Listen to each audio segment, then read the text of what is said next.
infrastructure, education, healthcare, and jobs that will materially improve life for people.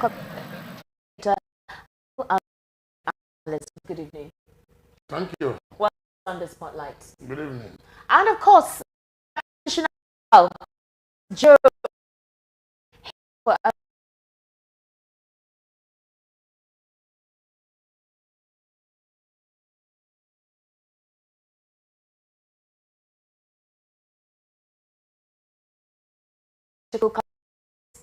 His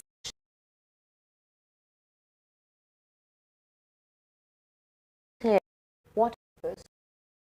No, when Mr. President,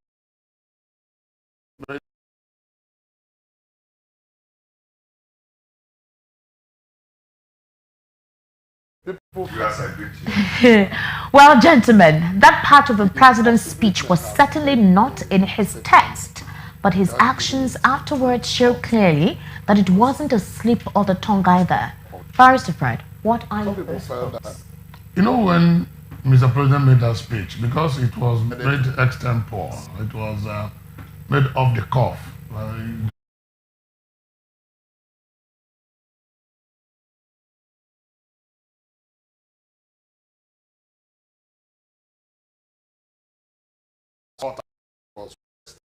His authority and capacity.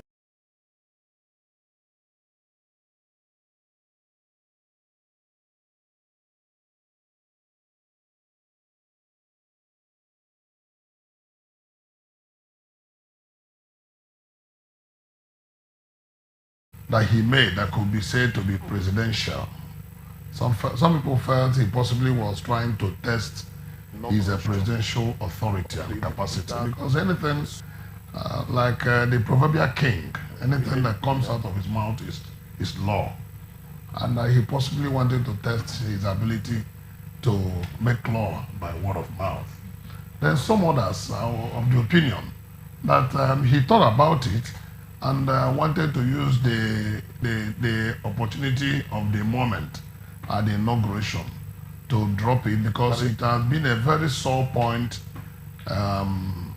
even in Buhari administration, to the extent that government didn't seem to know exactly how to handle it because of the issues arising from the challenges, the repercussions, the after effects, and all that. And that was why Buhari had been shifting the goalpost each time that he almost wanted to make the announcement. In fact, even when he made the announcement, he had to eat his words and try to pay subsidy again. So it now made opinions to be divided about what would have made the president to make such statement, having not consulted widely, which the labor union and the other critical stakeholders are now alluding to the fact that they were not adequately consulted. In fact, some of them said they were not even consulted at all before the statement was made. And that is the whole hue and cry about the issue. But whatever be the impression anybody had about that pronouncement, it was one that has ruffled feathers a lot. And it was one that will obviously affect everything economic in Nigeria. Everything. The welfare of the people, the standard of living, the disposable income of the people, the prices, average prices of goods and services, and everything that can be said to be economic will be adversely, invariably affected. And of course, a few days down the line, we've started seeing the effects. Because let me tell you, some people still have in their cars the fuel that they bought at the old price. And a lot of them are even afraid to go to filling stations because of what they hear. Can be very tingling to their ears, very devastating to their ears. And those who, as you are watching the fuel gauge of your car drop, your heart will be palpitating, because you know what is awaiting you the very moment you drive into a petrol station. And we seem to forget that it is not only cars that consume petrol. The generating equipment, both small and big, because when diesel became very expensive, many small and medium scale enterprises diverted to generators that were using petrol, and because gas was not easily available to them. So you can now see that it does only have effect on consumption, lifestyle, and pattern of the people. It has also affected the productivity of Nigerians. The average barber, the average hairdressing salon, the tailor, the seamstress, and all of them that go to buy petrol on account of inadequate electricity, they go to buy petrol to pour their generator, everybody is affected. You now go with 5,000 naira and you come back with only 10 liters. That is aching. I'm telling you. All right. Barrister Joe Wokedi, one would say that since subsidy became a part of our lifestyle here, that the idea was to help a lot of Nigerians, benefit. But it seems that no one is telling anyone where these monies are being funneled into, the channel where they're channeling this money to. Now, the question is this. The TUC and the NLC are meeting this evening. In fact, the meeting was supposed to commence from 4 p.m. with the president. Do you think that the president will have a sense of reasoning to kind of have an understanding to backtrack on the announcement that was made on May 29? Yeah, if we are to look at it from perception of democracy and what democracy is all about, President has every reason to review that statement. Democracy is all about the people.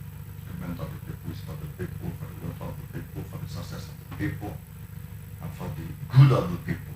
So anything contrary to that is no longer protecting that very essence of democracy. Neither does it also protect it. So I believe the president acted hastily. He has not assumed office stricto sensu when he made that announcement. He has not reviewed that subsidy.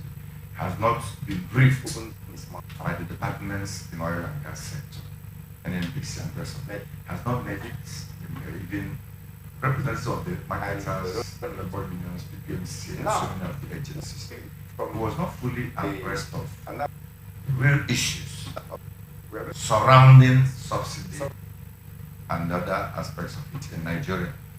He just, during inauguration, opened his mouth too fast and also too wide and made that, which I vigorously considered as being highly erroneous. Now, from the analysis made from that office, we are able to understand that the subsidy covers even the month of June. The one that in the budget, it still covers the month of June. And that statement was made on the 29th of May. Then what happens to the money mapped out to pay subsidy in the month of June? Where is that money? Are we now reinvesting that money into our treasury? Is that money gone? Now, if Tinubu would have wanted to consider the plight of the people, they could have said that he wanted to hit the ground running. You can hit the ground running and then get into a serious thunderstorm. Barrister Joe, in 2012, President Tinubu advocated for fuel subsidy. Yes. And now he's pushing for subsidy removal without due consideration. What changed between that time span? Because he acted ignorantly. One, in their view, that so many of them, even as a time of Jonathan, towards the tail end of Jonathan's administration, some even came up with the opinion that was very became closer all about corruption and sharing money within the political class. But that was the mainstay of Buhari's campaign, that subsidy was like a scam. There wasn't anything of that much. We are surprised that when Buhari came in, he even paid more in subsidy than what Jonathan's government paid before he began to spew blue mother over the issue. And now that Tinubu actually became closer during the government of Buhari and the government of Jonathan, he was able to maybe recently understand the fact that there is a need to remove the same subsidy. he vehemently opposed and criticized in 2012 out of ignorance, which is supposed to even come out openly, accept his level of knowledge of the issue, apologize to Nigerians before going into that removal. You know, it's something that, because initially you told us that it was like a scam, it was not there. The stranger told us it will unleash imponderable hardship and difficulty on the citizens. Now what happens? Is that not still going to happen if now you are removing it? Citizens, did you provide any palliative, any way to cushion the harsh effects that ultimately removal of subsidy occasion, which has actually happened now? There was none. Or did you even study it? To even assume it, to get into office properly, study the situation, know what the subsidy is all about, get brief. We are notwithstanding the places we are leading. We are leaders in school. We played politics, we are voted into office or whatever. I was a governor of one of the largest universities in Nigeria. I didn't make pronouncements. The very day I was accepting that leadership. I have to go in, and at a certain level, I discover certain things the previous governors were passing through. It wasn't just like superficial. Those problems were like actually choking. Before I came up with methodology on how to, like, you know, give proper solutions, address all those issues. Because if I have jumped into them, there will be crisis. Basically, we have abundant the school. So Tinubu erred in so many fronts. What you should do now, going back to your question, call the labor unions, call the trade unions, sit down. Now you have seen the negative resultant effect of your myopic approach to this issue. Retrace your steps, review the situation. Then even if you want to increase remove subsidy, you can see something that will be done, you know, hastily. Begin to do it gradual process. So with time, they survive. All right. We are gradually to that, and they come up with palliatives on how to cushion the effect. All right. And then also the salaries of workers, the minimum wage everybody has been talking about. What are you doing about that? All right. Can people buy fuel at 488, 500 with 30,000, 18,000? Even someone receiving 60,000 a month with high cost of transportation that has tripled, tripled. All right. How do they survive? All right. You know why we have not, let me be honest with you, we have not yet embraced the harsh reality of the situation. Yes, because most of the foodstuffs that are in the markets, things that they bought before previously, the pump price hike. By the time they will begin, the market situation will begin to, be a kind of arranged, begin to respond to this removal of whatever, if at all it is there. Because I told someone that Tinubu cannot say that you remove subsidy, and then NNPC will be fixing price. When you remove subsidy, market price will naturally shape itself. So for the fact you said you remove subsidy and you are fixing price, that means you just increase pump price. Because we are expected if subsidy is removed, NNPC can sell 200, Total can sell 500, local manufacturer can sell 1,000, to this one can sell, to anybody can sell any amount of money you want. At a point, market forces will begin, and the competition and everything will begin to determine the crash in prices, because people will begin to make adjustments. We'll stock more products. We'll find a way to cut costs so as to get more customers. Before you know it, market system will adapt to that. But the situation where you told us you remove subsidy and hurriedly, NNPC hurriedly fixed price, and that is sole importer of the product. Nobody is selling below that price. No one is selling below that price. That is not subsidy removal. All right. Pharmacists should be very, very careful. Let me cut you in there. Very careful. We are currently streaming now on YouTube. You can actually go to @VOPTV Live. All right, @VOPTV Live. That is Voice of the People TV, as well as VOP 90.3 FM. We're streaming live, and of course, you can actually be part of the conversation this evening on the political spotlight. Is 0700 903 903 903 0700 903 903 903. Let's actually know how you have begun to adjust with the current pump price hike, and hopefully how it's going to be for you and the rest of the week, how you intend to adjust. We want you to be part of the conversation this evening. The WhatsApp number too is 0700 903 9039. Barrister Ferdinand Zako, this next question is for you. Critics believe that it is because the president is not well in terms of physically, he's not feeling okay, and that he may have made that statement out of turn, and that possibly because he just assumed office, that they're just giving him positive comments. Possibly those around him are not really telling him the true situation of things. Secondly, too, if you recall, during the campaign of President Bola Ahmed Tinubu, he said during the cash crunch that please let Nigerians breathe, let the poor breathe, give them a breather. You can't keep on slamming them with fuel scarcity and, of course, cash crunch. Now, the first day that you were inaugurated, the same thing that you talked about during your campaign is what Impact tracked on. Did you let Nigerians breathe? Well, let us separate these issues of subsidy from issue of economics, from issues of politics. The announcement, some people may say, may have been impulsive or made without deep thoughts or deep consideration.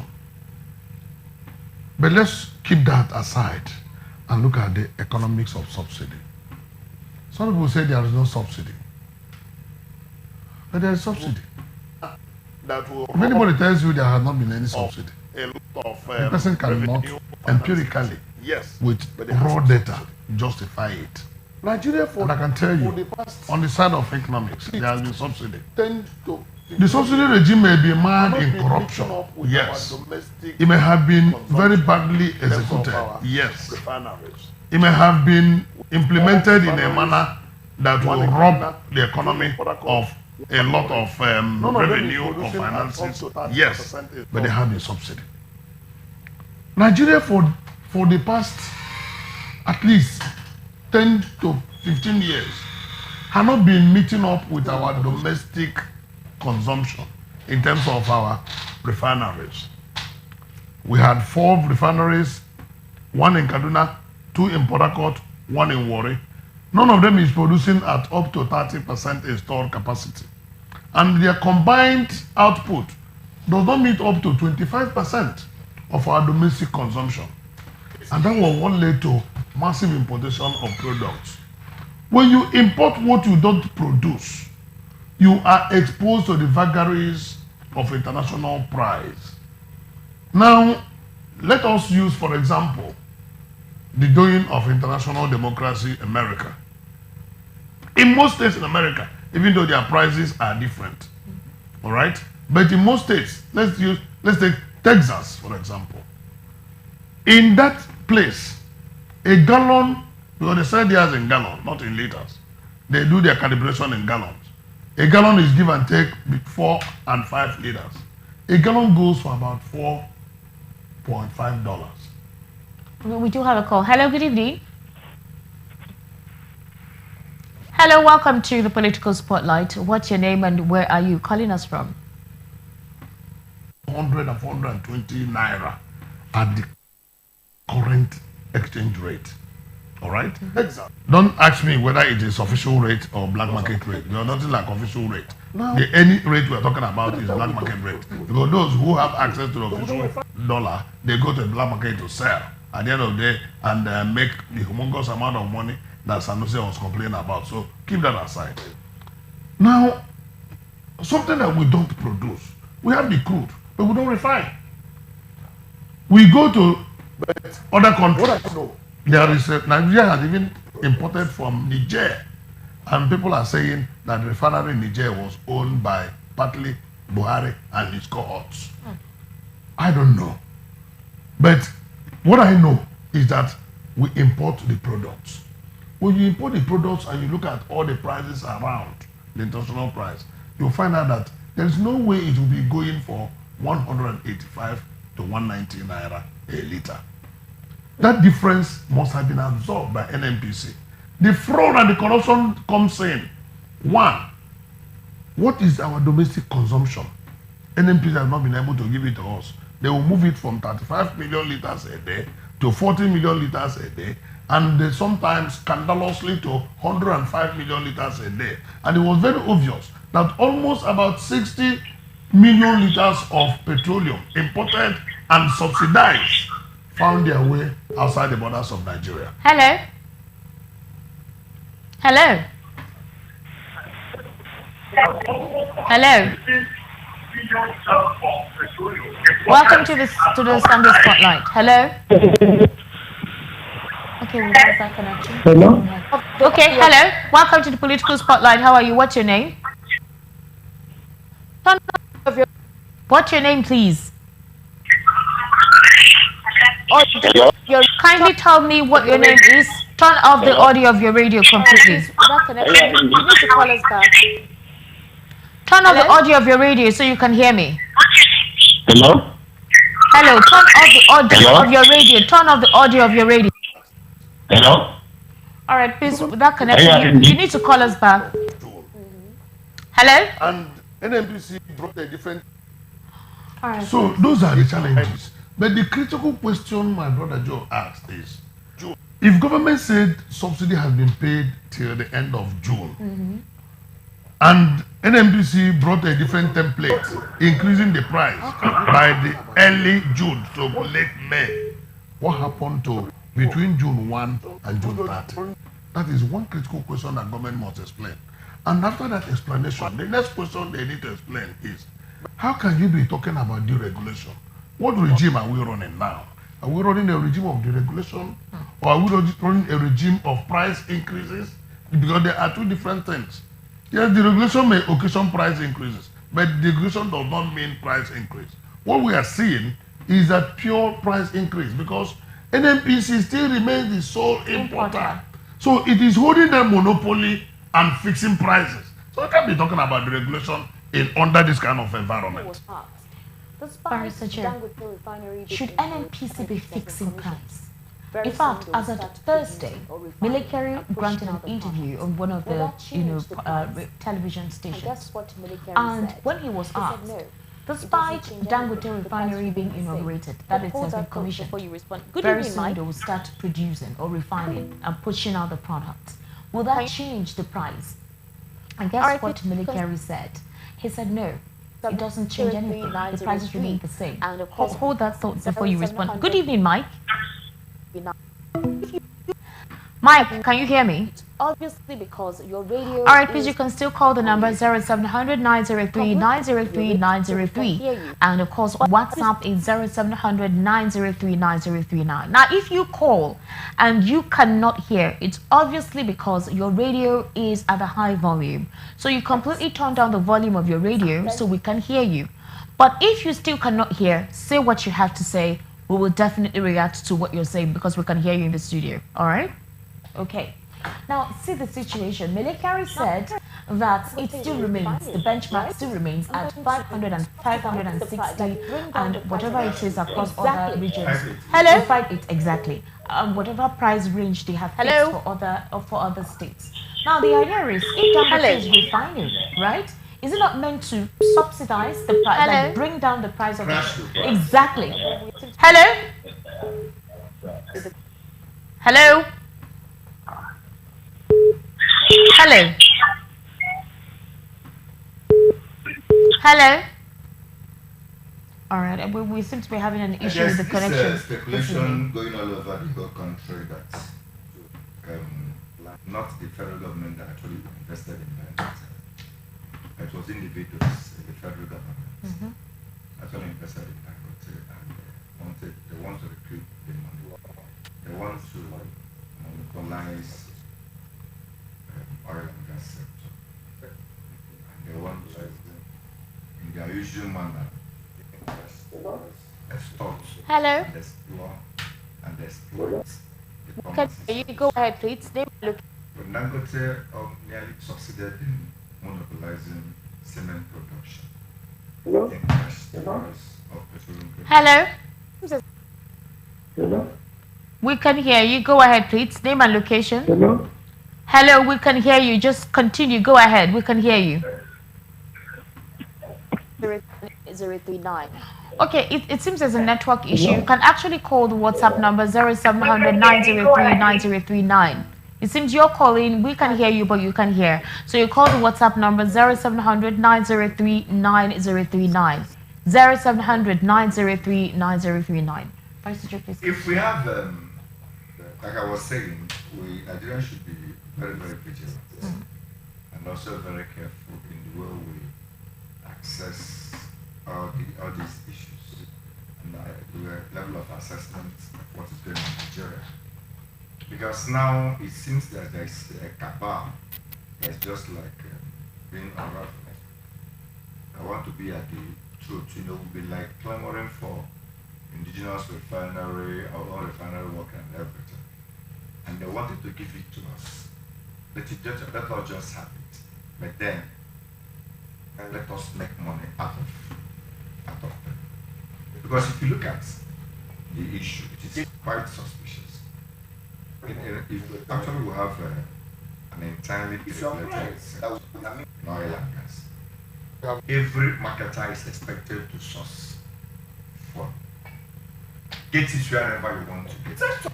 Whether that if you like imports, it's your price. International tentacles. Of course, we have many big players in the downstream sector. Mobile, Total, all of them. All of them. These are big players with international tentacles to bring in the product. So why is NNPC monopolizing it? It has no business if they are telling us. Is NNPC actually the Nigerian National Petroleum Corporation, or it's an individual? No, even if it is, whatever one it has no business playing this game at this point. It's not a player in this game. Because the essence of the regulation is that you have thrown the market up to every marketer, every investor in oil and gas, even including foreigners. They might come in, invest, crash their own price, sell. If you like, you buy. If you like, you don't buy. That's why the time Okonji Iweala, the coordinating minister of economy, wanted to do it. They said that the market forces will determine the price. I had that clear. She never said that the federal government will fix the price.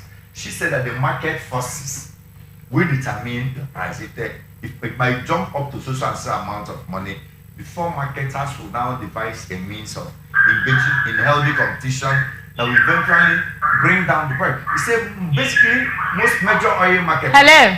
I'm sorry, Maris. Hello. Hello.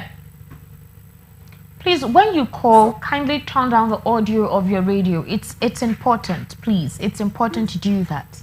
Go ahead. Major oil players, of course, will sell cheaper. NNPC can even sell.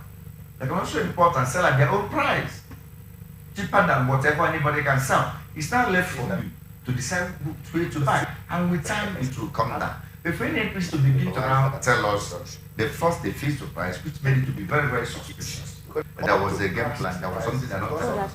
Now telling us Dangote begins to produce, and they will still sell at the same price. And now telling us that Dangote will monopolize that production. Even though Dangote because Dangote ought to crash prices because of the nearness. Hold that thought. Hello? Hello?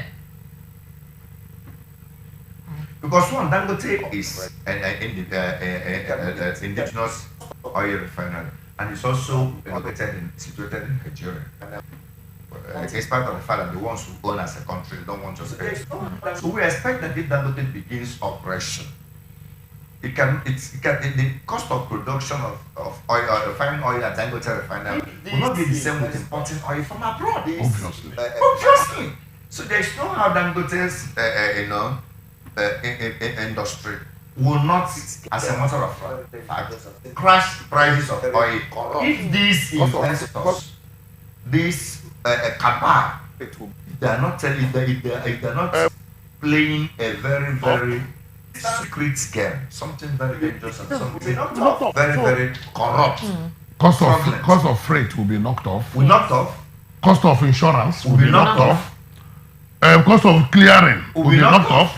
Distance, the situation at the sea will be knocked off. So, because normally the insurance you pay on seafarers will be knocked off. Refining Lekki, truck it down to Oyo, truck it down to Zamfara, truck it down to wherever. So normally, automatically, it will crash the price. So why would NNPC? Meanwhile, they want to maximize profit. They are fronting profit for who? Meanwhile, themselves. The crude is here, and we have the very best, where the money light blend, which is beautiful for refining. So there are I agree with you. Yes. There are many things they are not telling Nigerians. Okay, now And that is why let me take you Nigerians are agitated. Let me tell you for the Dangote refinery itself. Okay, so you're commissioning something. We're supposed to see how you intend to refine the product. That is the refining process. We're supposed to see that. They're supposed to show us this is the crude, this is the process it's taking, this is the first batch. We may not be able to now, bring out about 650, like they said, there was 650,000 barrels. But this is to show you that the project is functional.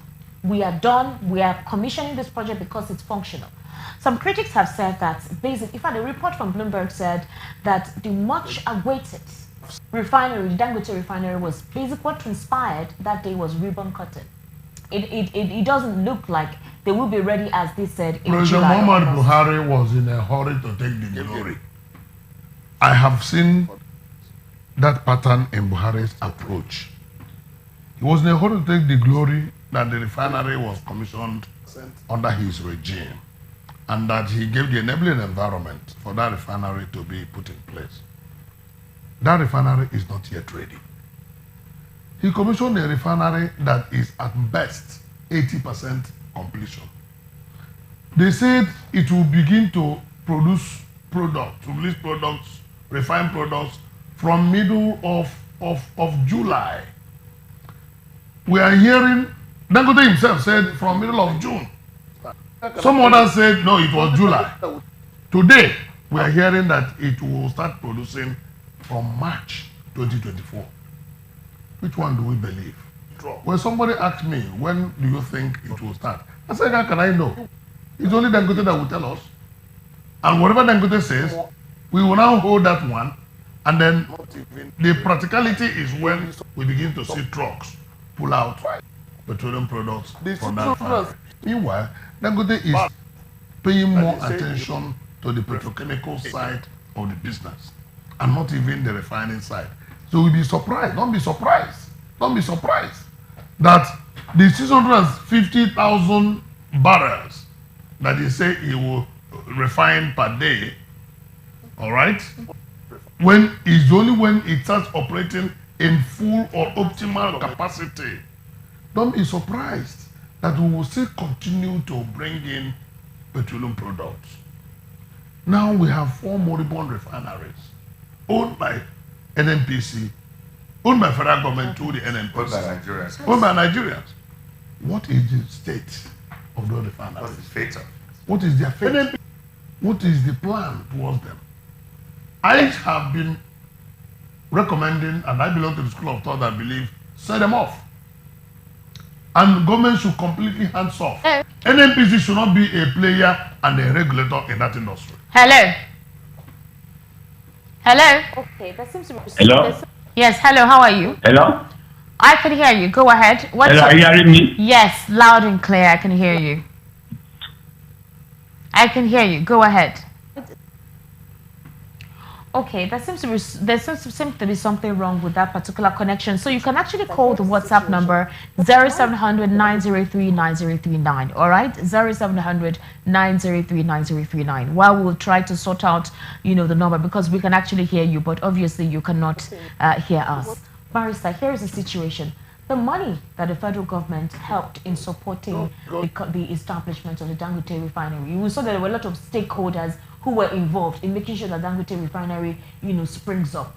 Why wasn't such a corporation invested in our moribund refineries? No, because our refineries cannot, they cannot be easily revived, though. Let me tell you, the refinery government is not, or rather, NNPC is not telling Nigerians the truth. It's not like a Jokuta industry that should be sold off. Every now and then they say they are injecting money in Jokuta. The same way they're injecting money in those refineries in turnaround maintenance. When there is no sincerity, when there is no honesty of purpose.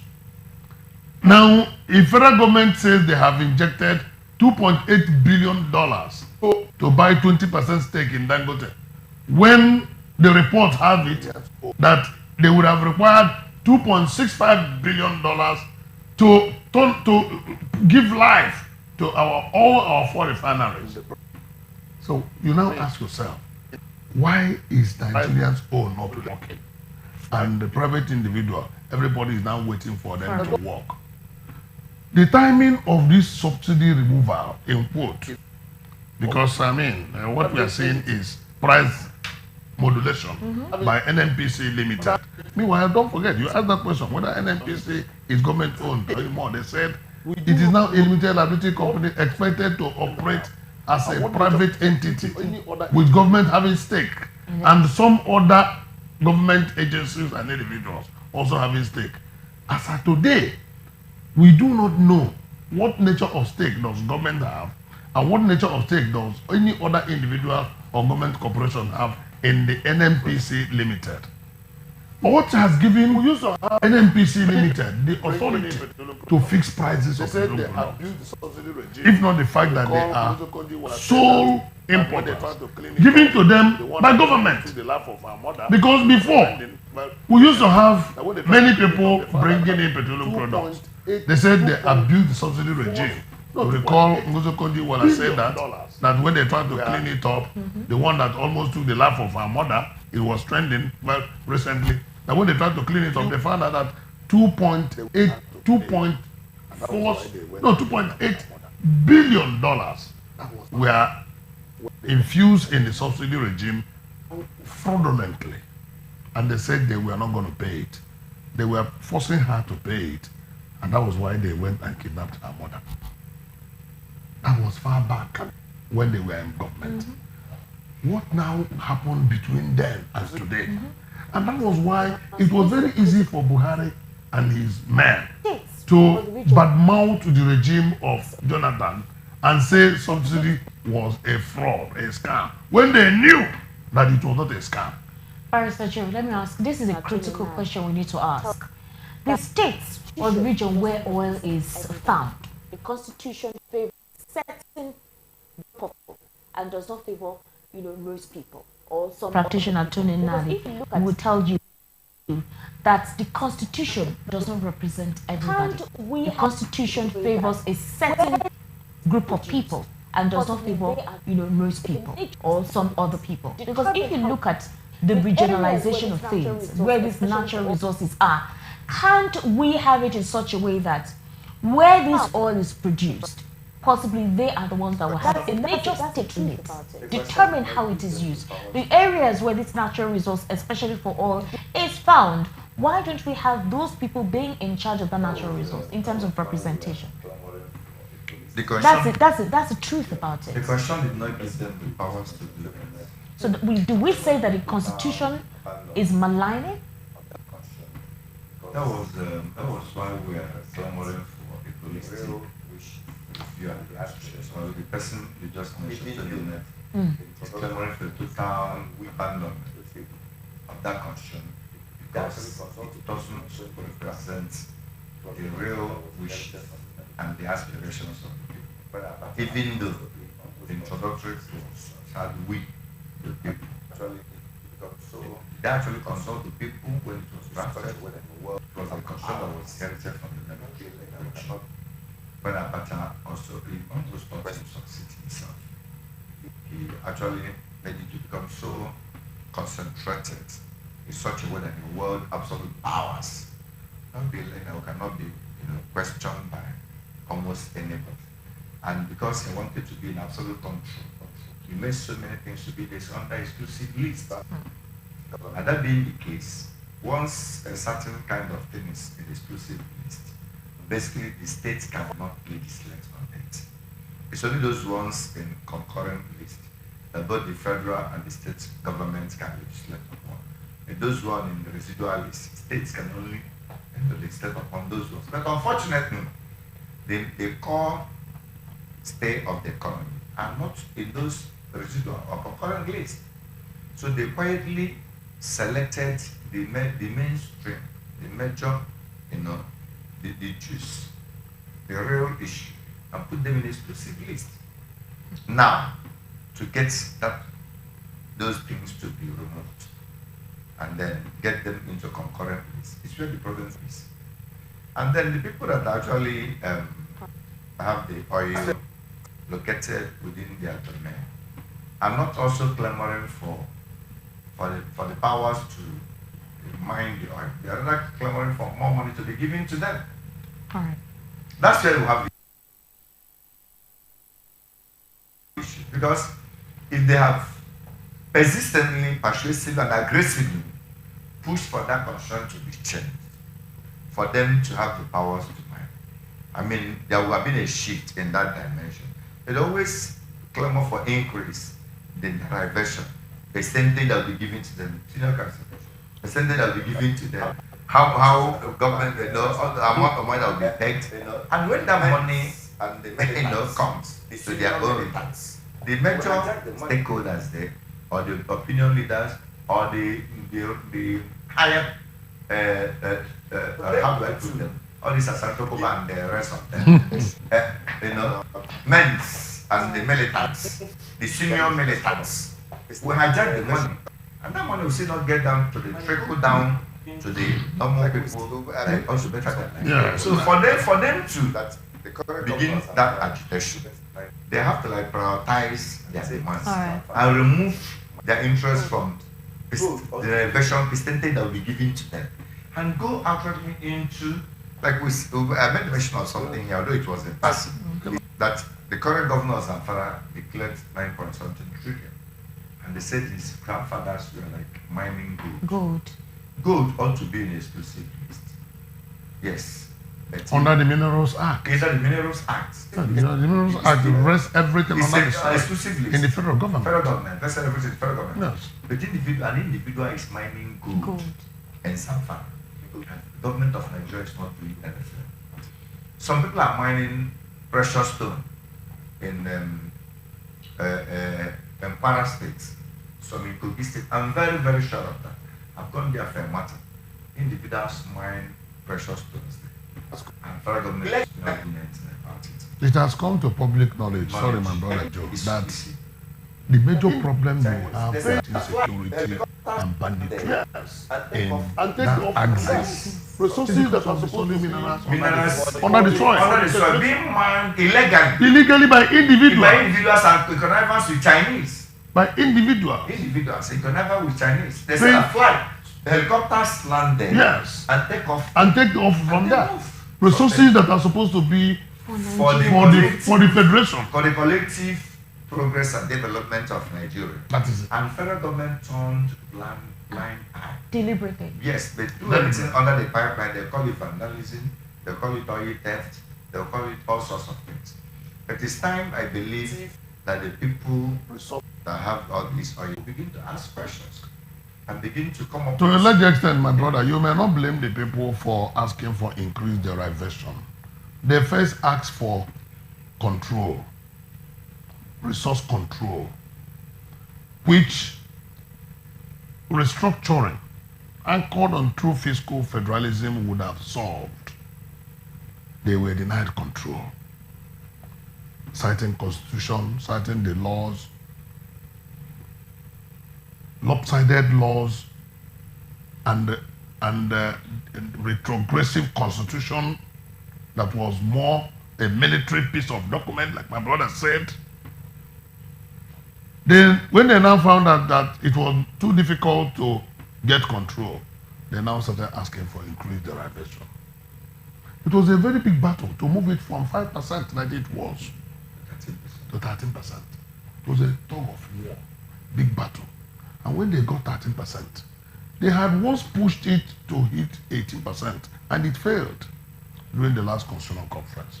And we are still at 13% derivation up to today. The man in Zamfara is now mining the one at the back of his compound, claiming it belonged to his forefathers. But the man in the Niger Delta, when he even makes effort to contribute to the productivity of petroleum products, they will say his own is illegal. Illegal mining, bunker. They will unleash Nigerian Navy, Nigerian Civil Defense Corps on them, and they will go and burn down their facilities. But not even villages. Burn down their facilities. Meanwhile, they will claim that the guys in the creek are degrading the environment. But the process of burning their facilities degrades the environment even more. even the more. Technology that ought to be empowered, Harnessed. encouraged. You have a refinery that is not working. And then transform it. You are creating impression that it is rocket science. These guys will go to the corner at the creek and be refining. And you come and say their own is illegal. What means their own is illegal? Instead of you, a country that wants growth will bring them close. When Japan was experimenting with European technology, they were calling their products fake. Fabrique au Japon. Anything then, they say it was from Japan, it was fake. At a point, Japan overtook the rest. They moved to Taiwan, and they said, it's Taiwan, it's fake. Today, we cannot even buy Taiwan products. And what the whole world is doing now, even in China, is to have variegated product quality ranges. And the worst and the least is brought to Nigeria. Whereas, the ones that are made in Aba, Newe, are much better than some of the fake being brought from China. A country that wants development will encourage the one in Aba and Newe over and above the fake that is brought from China. Little wonder you have a lot of Nigerians leaving the country. So, if the country wants to make progress, bring in these guys. Tidy up the one you say is illegal. Legalize it. What makes it illegal? Let me tell you, Esther. If you go to I found out that the diesel, when the price of diesel went to 815 naira per liter, it is the diesel produced by these guys in the creek that have been helping construction companies in driving their heavy equipment. They were selling them. If you go to a regular filling station to buy that imported by NNPC, it will be 850, but these guys will sell diesel to you at 400. Heavy duty equipment, we are using their diesel up to today, and government will close one eye and say it is illegal. We run a country where truth is very far from the people, and that is one of the things that are killing Nigeria. And in summary, we can't get it right. I keep saying this.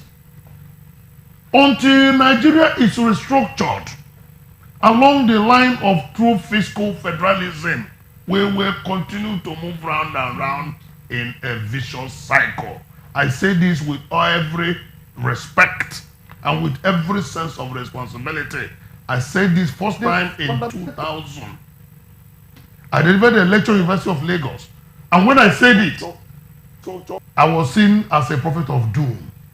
Then, Obasanjo just took over. They were trying to demonize the military. I told them in that lecture, look, the fundamental of Nigeria's structure is false. False structure, weak structure that is pro-consumption and not pro-production. Until we change that narrative and rechannel this country towards productivity. And it's not a case of you have gathered people at a village square, you left something there and say, go and take your share. It becomes a scramble. Let us produce what we consume and consume what we produce. Otherwise, we are not making any headway. The problem we'll have there is sincerity of purpose. It's not we don't know what is good or what is right.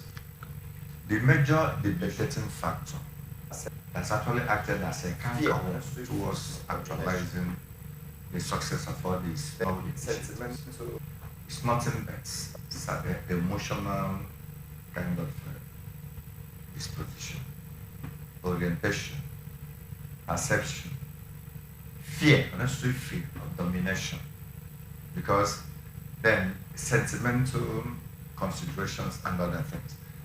There was a retired military man that was part of Nigeria before the outbreak of the war. He told me that after the war, that the other side, the Biafran side, developed a very strong technology that they used to withstand the Nigerian and prosecute the war. And after the war, they carefully documented all these inventions and handed it over to Nigeria. You know, they surrendered. Then the then governor, military governor of Bengal State, was so excited after seeing Obamudia, the brain exhibited by these young soldiers and everything that they used, and then took it to national military headquarters for them to incorporate these initiatives and also incorporate the people into the military.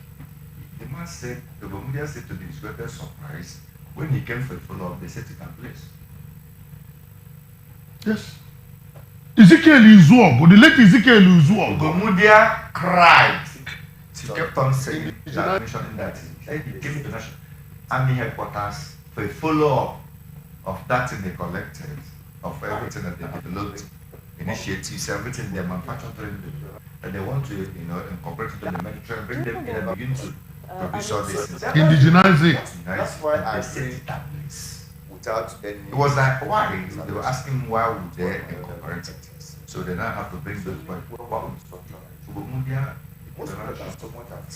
Till he died. But during World War II, so that's the problem. That's why I agree. A lot that they without any form of reservation. Did you ever know that there is such wealth? It's only when we have structural Nigeria. Because most people that are so much afraid of have been competitive might also discover that they have some talents. A lot that they may not know they need to harness. Did they ever know that there is such wealth in Zamfara? In Zamfara. But you understand my point now. Because you hold people down, you're afraid of them succeeding. It will also allow you to explore your own potentials. Because when you are faced with a situation of cul-de-sac, there's no going crossing the Rubicon. The only alternative is how do I survive? And how you survive will appear. Ingenuity will come out. Because we have a kind of rent economy, here we go and they embezzle billions. Imagine people, I read the book, embezzle 100 and something billion, 300 and something billion. How will such a person develop his mind when you have such excess cash within your lineage? You have ruined yourself, your productive nature. You have ruined the productive nature of your children. You have ruined the productive nature of your grandchildren. The entire generation. Up to 4th generation down the line of your life. We no longer think. We no longer reason. We no longer become productive. It's only in Africa. It's not in Nigeria. I told somebody, as far as I'm concerned, Dangote is not rich. Dangote is not a rich man. All the rich people we have in America are investors. They are inventors. It's only in Africa you see people that gather money and manipulate business, manipulate cut taxes. Barrister, wait, hold on. I need to ask. Because if we begin to look at Elon Musk, look at the business, look at Microsoft, these are investors. They are inventors. But in Nigeria here, our richest billionaires are not inventors. We don't think. Barrister Fred, we need to move on to other conversation. Do you think Nigerians are too docile? And that is why we continue to have these elite pillage, steal, carbonize, be corrupt, embezzle. No one is paying. No one is doing any check and balance. There is no regulation to these people who continue to do what they do, and then it is a consistent process. Nigerians? Could it be that the civil war is what actually throttles the rush for Nigerians to grow, to become what they know they're supposed to be? What spoiled Nigeria was petrodollar. Yes. Nigerian leaders are very irresponsible, extremely, grossly irresponsible, because they had an opportunity to make robust use of the petrodollar, and they allowed it to slip off. And today, we seem to be groping in the dark. And that is why Our population has increased geometrically. We don't have anything on ground to support such population increase, to turn it to useful economic resource instead, and that is why we keep having challenges of handling that same population. If you say Nigerians are docile, you will now ask yourself what caused it. Religion, ethnicity, tribalism, nepotism, and all caused by the leaders. All caused by the leaders. 100%. So you will now ask, where do the leaders come from? Oh, they say the leaders come from the people. But to whom much is given, much is expected. Why would our own leaders want to level themselves up with the masses? So what makes you a leader? If you cannot think better than the masses, if you cannot operate better than the masses, if you cannot provide for the masses, then what makes you a leader? A leader is not that person who has opportunity to steal from the common patrimony. That's not a leader. A leader is that person who is able to solve the problems of the people. Who is distinguished from the people. Simple. And make life easy. He has a higher upper level of knowledge. Absolutely. And Absolutely. view and worldview. That makes you a leader. All right. Well, like I told you, we're currently streaming live on YouTube, and we're actually having honest conversations right here in the studio, along with Barrister Fred Nzako. He's an economic analyst as well as a political enthusiast. Also, we have Barrister Joe Wokedu, who is also a political analyst, an enthusiast as well, and a social commentator. And you can actually hear the factual conversations being held right here in the studio. Now, let's go to a situation where I want you to be part of the conversation. We seem to be having an issue with the line 0700. So I would like you to call the number 081 644 25875. 081 644 25875. 081 644 25875. And of course, the WhatsApp number is 0700 903 9039. That, of course, is the number that you should actually send your WhatsApp messages to, or a WhatsApp call. I'd like you to actually call. Now, it's now time for us to go, to the next conversation right here on the political spotlight. Okay, so there you have it, and it appears that the last has already been heard, or rather, we've not heard the last of it. But before we continue with this, let's shoot that.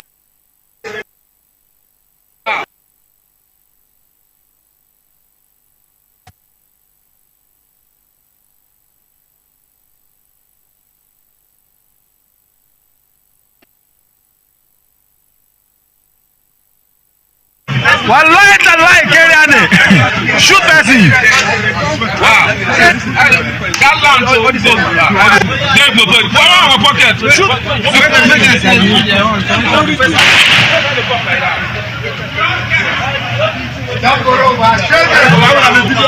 Shake it, that one's a goal.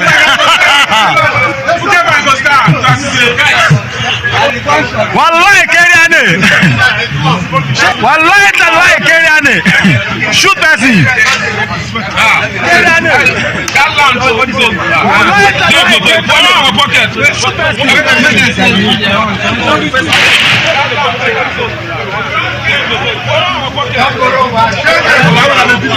Shake it, that one's a goal.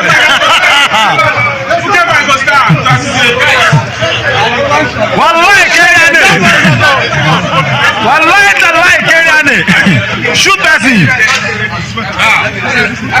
That land to what is it? Come on, our pocket. Shoot that thing.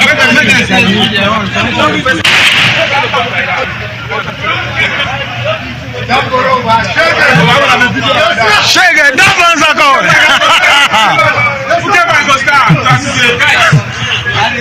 Wallahi Keriane, wallahi tallahi Keriane, shoot that thing. That land to what is it? Come on, our pocket.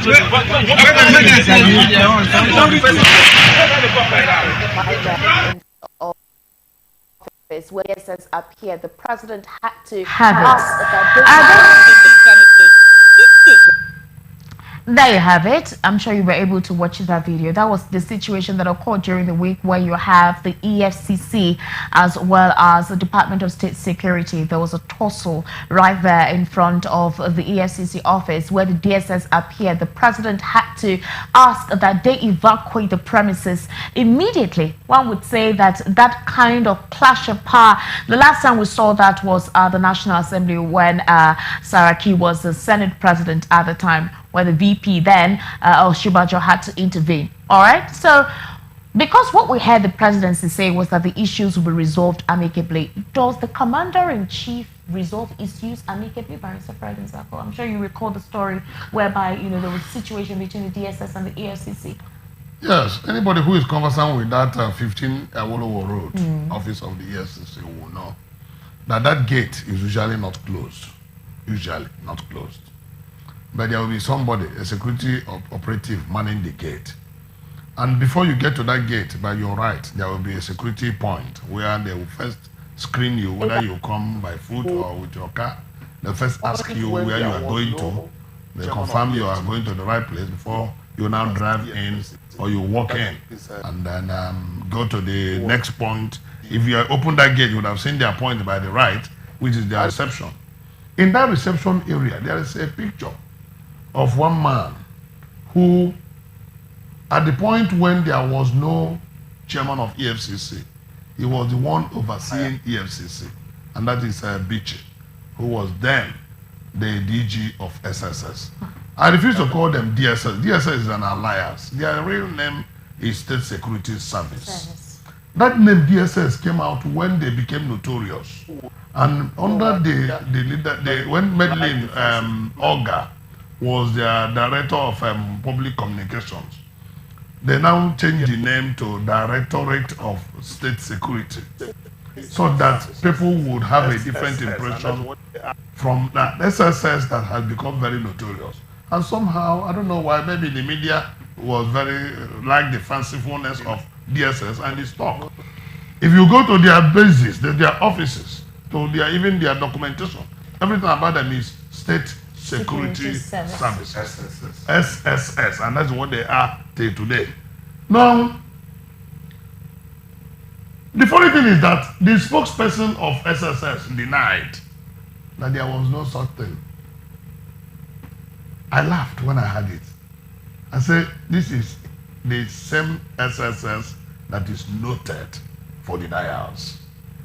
This is an agency that will see somebody, keep him in the gulag, and tell you that they don't know his whereabouts, that he wasn't with them. I have asked my friends have in their that own building. organization and whether it is part of their training to tell lies. The guy just laughed. But let me respect their operational modus. It is very obvious that there was issue. There was clash.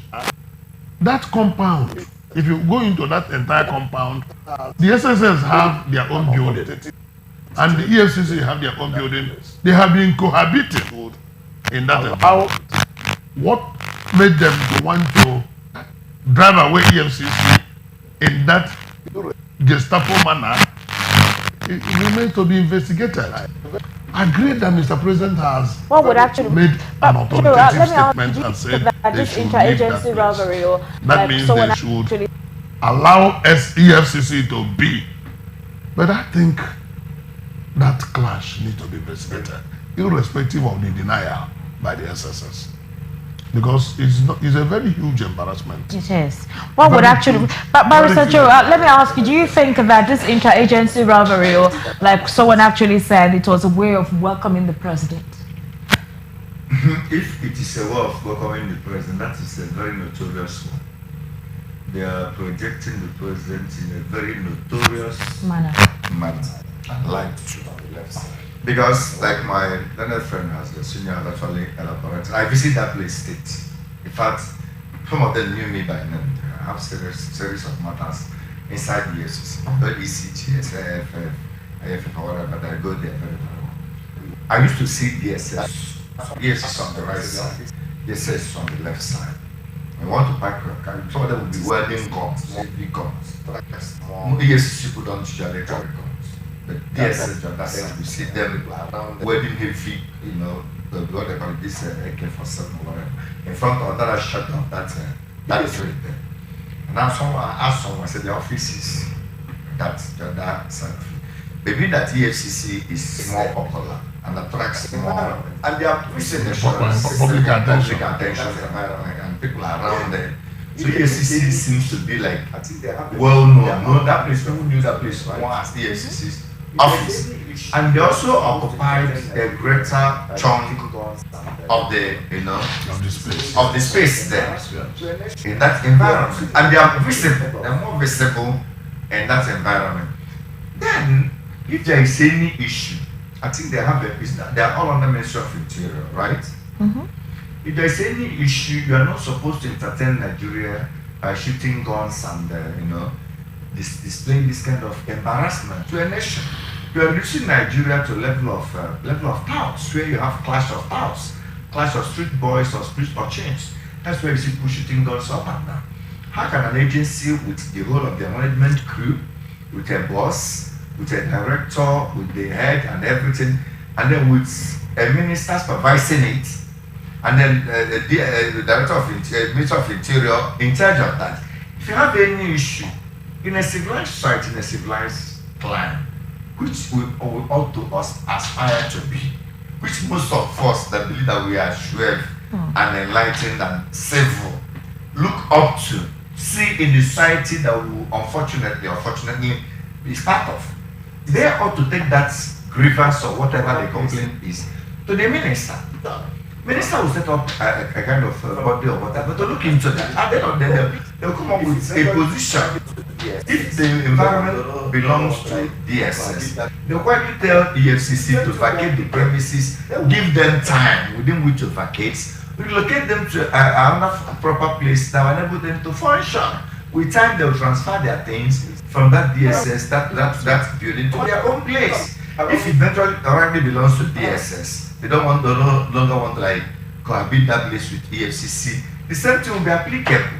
They will transfer them to a new place, make provision for them, give them time, move them out of the place, and locate them. How can two agencies? Does the commander-in-chief resolve issues amicably? That's what I'm telling you.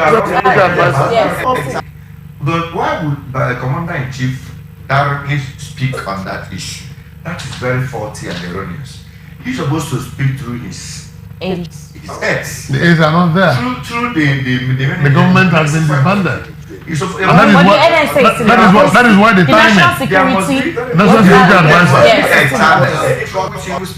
But the national security advisor is still in office. He can actually speak through the channel of that before he makes his own appointment, which he said he has got 60 days. But he told us he will hit the ground running. It's only on petrol subsidy removal that is now running into a ditch. Why did they? So it is very. Why did they do that at that time? Was there any court order? Did any court give them? Did they come to the first court order? Barrister asked the question. Why did the timing? Because we know there was speculation. We have to be saying the truth. There was a speculation that DSS had been working for Tinubu throughout everything that DSS was doing. During the election, and the people they were going after, people had it that Tinubu, the president had DSS under his control.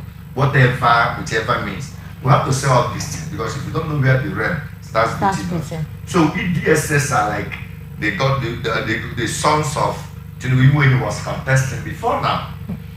Now that their Moga has actually assumed office, they both bought.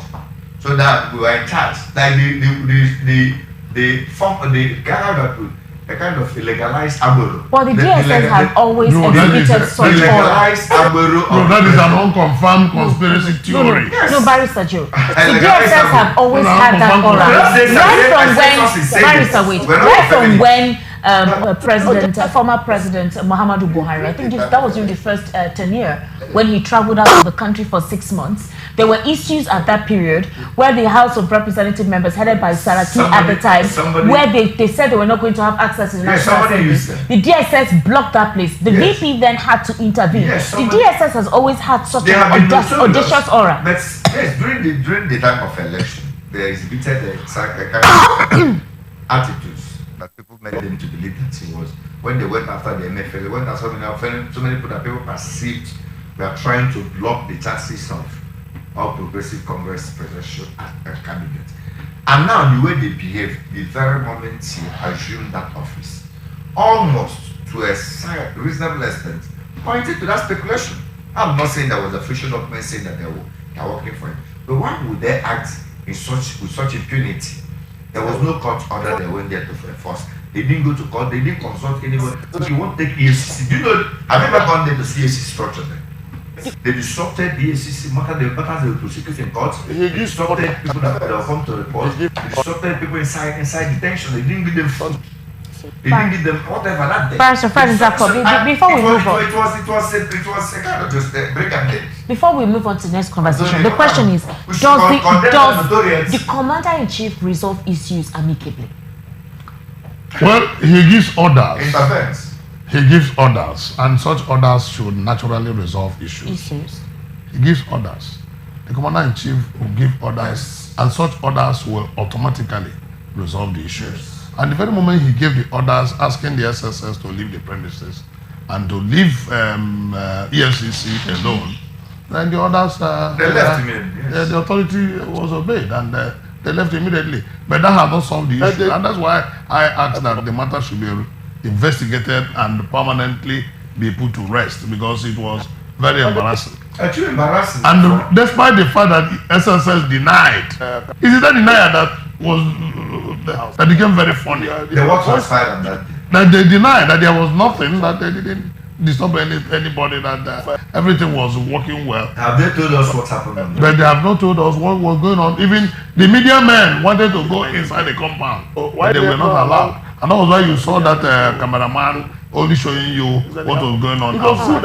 And there were voices of discord, voices of distrust, voices of if you're watching us on YouTube at the moment, issues, you can going on behind the fence and behind the gate.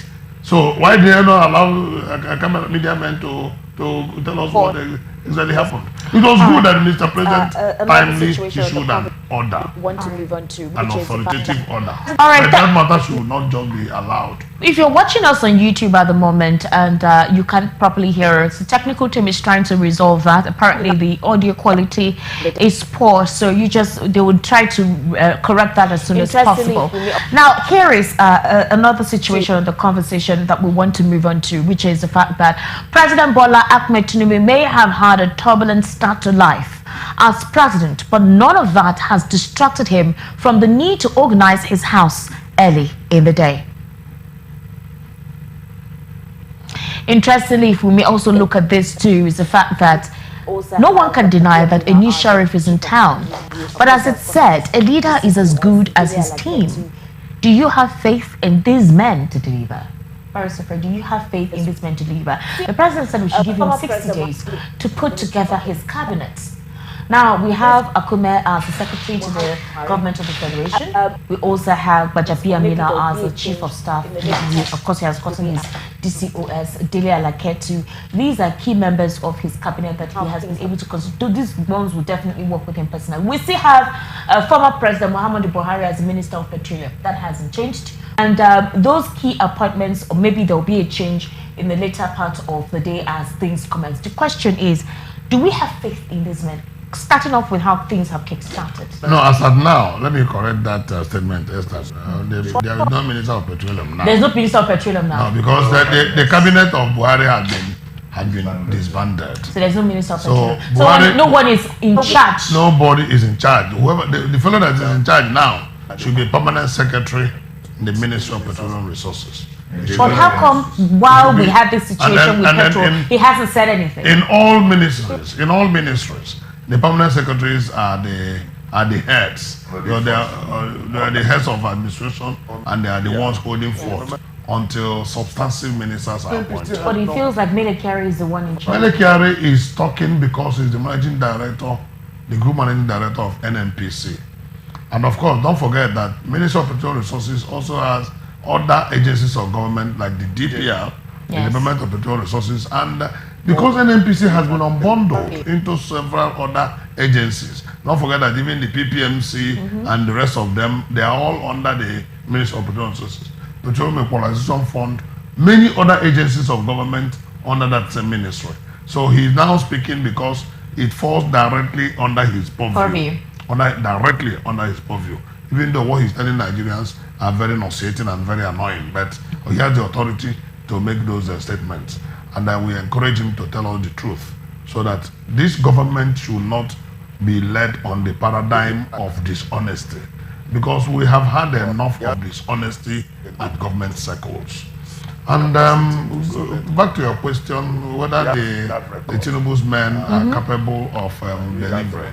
What is the new thing you see them bringing to the table? Let me give it to Bola Ahmed Tinubu, our president, that he has a good record of capacity to select good men.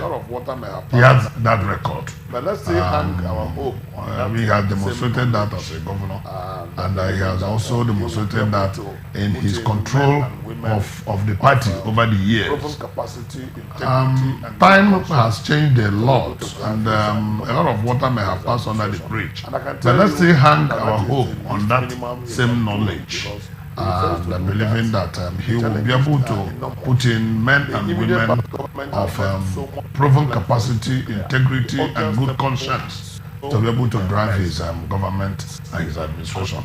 And I can tell you that that is the least minimum he can do, because if he fails to do that, the challenges are enormous.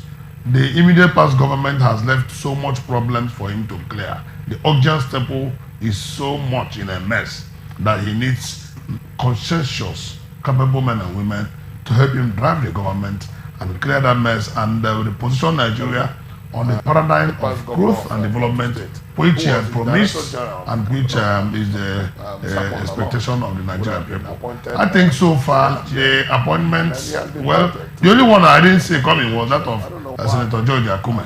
I had personally thought that immediate past governor of Plateau State, who was his director general of the campaign organization, Simon Lalong, would have been appointed the SGF.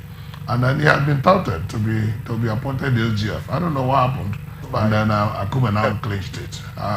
Possibly there's another position left for Lalong. But these are men that are very close to the president. And we hope that Mr. President, in trying to heal the wounds, especially of disunity caused by the Buhari administration, who incidentally came from his own party, the APC, and also trying to heal the wounds of the distraught caused on Nigerians by the general election, the way it went. We expect that he should begin to think of a government of national unity. And when we say a government of national unity, it's simply a government that will not be a winner-take-all government. Look into the other parties, look into all spectrum of Nigeria, and bring people because that he said will he's feel picking off the that ground will be running. able to There were deliver. areas And don't Nigerians hesitate expected him to have kicked to the show ground running. anybody the way One out area if that where he person ought to have fails done to that deliver was not within what he a specific expected. period of Do time. we Because think there must be a do we measurable... think President Bola Ahmed Tinubu has a capacity to show people the way out? Because he said he's kicking off the ground running. There were areas where Nigerians expected him to have kicked the ground running. One area where he ought to have done that was not what he started off with. Rather, it seemed like you were binding the people more into the hardship that they thought they would be getting out of. So the question is, as you see President Bola Ahmed Tinubu, would he be that strict to ensure that those who are not doing their jobs right, he kicks them out? He said he's going to crush all thieves. What about beyond all thieves? What about the corrupt political elites in other sectors that are viable in the economy? Look at the aviation sector. These are areas that we expect the president to do something to immediately. He has the authority of the law. He has the authority of the constitution. And he has the authority of the people to do so. If he doesn't do so, he cannot blame anything except himself. He cannot blame anybody except himself. May pronouncement on the day of inauguration, you have seen the reverberation. So that tells you the kind of executive power that he can wield. And I believe that he knows the extent of his powers, and he should be able to wield that. And my own position is that in wielding such power, he should distance himself as much as possible from the nepotism associated with Buhari administration. Distance himself as much as possible from the clannish considerations associated with Buhari administration, and try to be just and fair to all manner of people and bring in on board. Nigeria has large human resources. Bring people on board and set measurable standards for everybody who is so appointed, and have the capacity as well to show anybody the way out if he fails below standard. Because that was one of the undoings of the Buhari administration. Once Buhari appointed you, whether you were sleeping or you were dozing, he would not even know. Even when Nigerians were appointing to the fact All right, that remember many the of way his streaming live on appointees YouTube is at were VOP sleeping on TV duty. Live, that He at Voice never of the People. cared to listen. We believe and we expect Also, you can that there will be a actually difference file in Tinubu's since we have administration, an at issue with the least other number, in terms of 0700 listening to the 903 whims and cries of the people. All right, remember that we're streaming live on YouTube. It is at VOP TV Live, that is at Voice of the People TV, as well as VOP 90.3 FM. Also, you can actually call us via WhatsApp since we have an issue with the other number, 0700 903 9039, 0700 903 9039, or you can call 081 644 25875, 644 25875. We'd actually like to hear from you on the conversations that we're having this evening on the political spotlight. It's quite a huge deal considering what has transpired right from Monday that the inauguration took place of President Bola Ahmed Tinubu. Nigerians actually felt that the administration would provide them the respite they were coming out from the naira scarcity, to the adulterated petrol, to the supposed fuel scarcity as well, and then having that to come back again. Inflation is on the rise, and a lot of Nigerians are wondering, when would we see the light at the end of the tunnel?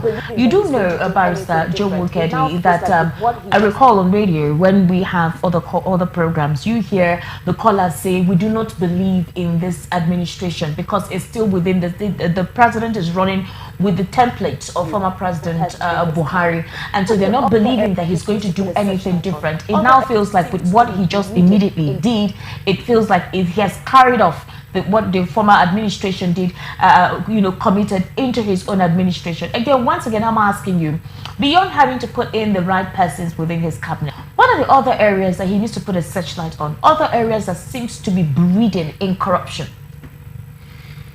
They all boil down to us using the right people. But the only problem I have with the president, where I have serious doubts, is that he has stayed so long in the political scene. And he has built a lot of comradeship within that cycle. And they have worked with him for years. And that has actually metamorphosed into a sense of entitlement, no longer sense of service. And there are men within his caucus that he cannot touch because of how long they have been with him and the contributions they have made in his life towards actualizing this his last ambition. Number one is the person he appointed as chief of staff, but the Bamila is not a person that I believe that will do something, and the president will have the capacity, like Marlene said here, to tell him to show him the exit route. I doubt if President Tinubu can look at Mother Bamila in the face and say, see the exit route. Someone like Faleke cannot be shown the exit route. Someone like Nabayo Nanuga, someone like Dela Lake, someone like Governor of Ondo State, even though he's sick, cannot be shown the exit route. There are so many of them. Some of them ain't enough. So the problem I have is that can President go beyond these people that already have sense of entitlement because of closeness, because of roles they have played, and because of powers they wield within his caucus? Can he go beyond that to get men that will serve Nigeria? To get economists, fresh brains that will come with initiatives, that will come with ideas, that will come with that desire to change things. Because like I said, these guys are coming with sense of entitlement. And they are deserving of that. If you know the history of between politicians and technocrats, how can the president draw the balance? If you look at the history of the president and how, like the person appointed as chief of staff, Akume has been in the government realm for long. He's part of our problem. We have to be very, very sincere. Most of these guys are part of our problem. They are not going to do anything different. They have a pattern, and they have been living with that pattern. And that pattern is part of what brought us on our knees. So you don't think that someone like George Akume, who was a senator, a governor, now becoming chief, and also a minister, and a minister, will now change his known pattern and begin to evolve a new pattern that will get Nigeria out of the woods. Basically, he's not doing that. He'll continue the pattern of manipulation, pattern of inflating contracts, pattern of kind of cutting corners, pattern of manipulations and other things which they believe it actually work for them. They got them to that place. But the Bamila has a pattern that brought into that place, which we all know. So now, that is where I have my fears. The two appointments he has, that I don't see. The devil, like we all know the role he played during election, where he was threatening a rise of press of media houses. Is that a person that will allow the press freedom? Is that a person that will allow people to decide the president? Yeah, And I think we should watch that attitude. And let us give it a president official power. Let us give it a Not just to bite, to back now, but also to bite. You can now back and bite. Let us watch other appointments. Yeah, no, I think we should watch other appointments. And let us give it a president. Let us give it a president. He has met. For me, if I am to critically assess them, I will tell you I am not expecting anything from a woman. Let me ask you this question. A woman you have married for long should be an advantage. A relationship you have kept for long should be an advantage. There is no sense of entitlement, because I know what I'm telling you myself. If there is no sense of I know entitlement, people close to me. by the time other appointments start coming, then we'll be in a better position to robustly analyze Let's it. even go beyond Between that. politicians No, and let me drop technocrats. this. I'm coming, Barrister. Let's I'm know coming. this. Between politicians and technocrats, he did it in Lagos. He was able to do that in Lagos. Do we see him being able to do that? No, in now Lagos, as he a used president? technocrats. Those people never metamorphosed into politicians. There will always be. They were brought in as technocrats. It was later in life that they metamorphosed Into into politicians. There will always, Now they are full-blown politicians. there will always be. I'm no need. longer sure that acting in that capacity of technocrats again. Okay. They have gone modeled under the rivers and waters of Nigerian politics. They have seen a lot. There They will have always, witnessed a lot. there will always be The need president should for go. a blend. Yes, there might be a blend. There We will have seen always- what that caused in Buhari's regime. Buhari mostly satisfied his friends.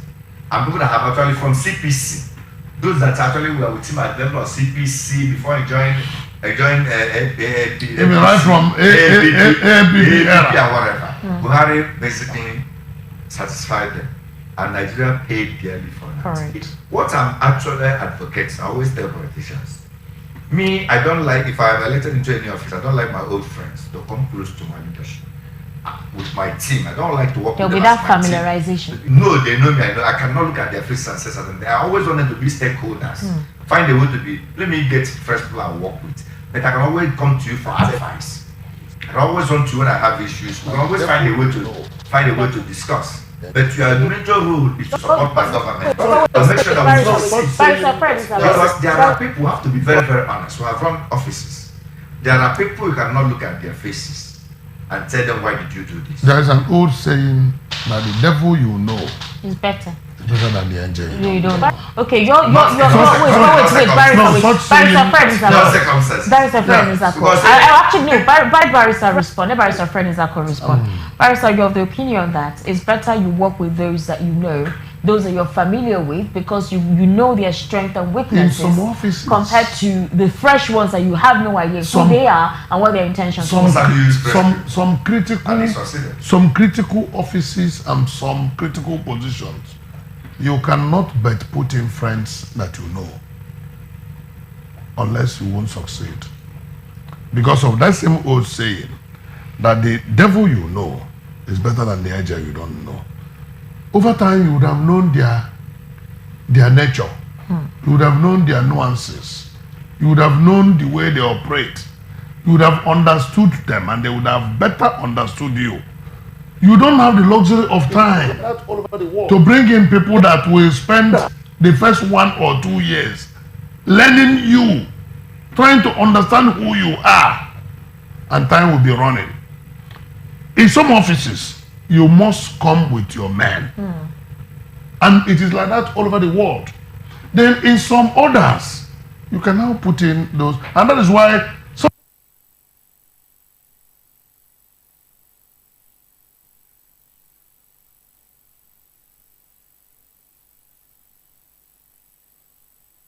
that some of these men, he will not look them in their faces and show them the way out, but you would have known them. And out of the lot that were close to him, he would have known this man is fit for this position, this man is fit for that position, and they will not most unlikely disappoint. Now, Barrister, right now, I told you earlier that the TUC and the NLC were meeting with the president concerning the situation with the hike in pump price. Well, the NLC has said they are not backing down. They're still continuing or commencing that strike on Wednesday. Obviously, it may mean that the conversation for now maybe is not tilting towards the right direction. But 49 minutes ago, the NLC is stating or staying put with the fact that the strike will commence on Wednesday. That's one. Two, the National Union of Electricity Employees has also announced that they intend to join the proposed nationwide strike scheduled for Wednesday. So it feels like Nigerians have no space for recourse. There's hike in pump price. NUEE wants to go on strike, so there's going to be complete blackout. People will now have to use, their generator, buy this petrol for their businesses to just have something to eat. So the question now is it possible for the president to be proactive and resolve issues as soon as possible before things degenerate? When that happens, it's going to become hard. If by Wednesday, the National Union of Electricity Employees commence on this strike, right now people are holding calls with the fact that there is electricity, so they can manage, they can run their businesses, they can schedule it.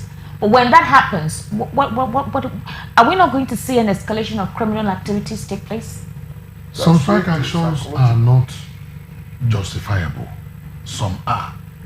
Some strike actions are essentially to assuage are mainly a motive to assuage the psychological feelings of the people, to give impression that we are championing your cause. I blame federal government through the NNPC for releasing that price template. I blame them because they did not consult.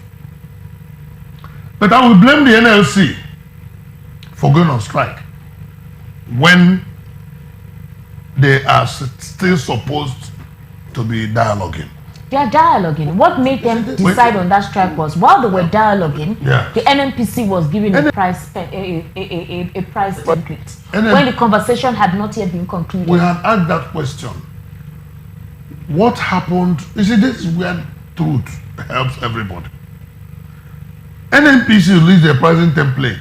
The federal government has said that subsidy paid will last till end of June. So what is the hurry to increase this price now?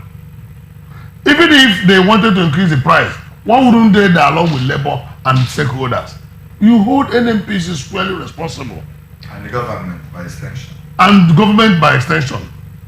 Now, if NNPC acted, recall that Mr. President had once said that the statement, I think it was Dela Alake that was trying to explain that it was not meant to have an immediate effect. So that is where the government must be proactive and not allow NNPC to scuttle the little goodwill, little in quotes, goodwill that this government has. Where? From where? Buhari's administration had large goodwill in 2015. Okay. A bungled it. I understand you.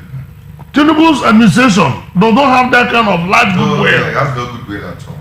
Does not have that kind of large goodwill that Buhari administration had. So NNPC's action will dry up the little goodwill that is existing. And that is why we will ask the government to pull the NNPC by the tail and draw it back into the house. Barrister Jerry, in a minute, please, we need to wrap up what you're saying. The strike.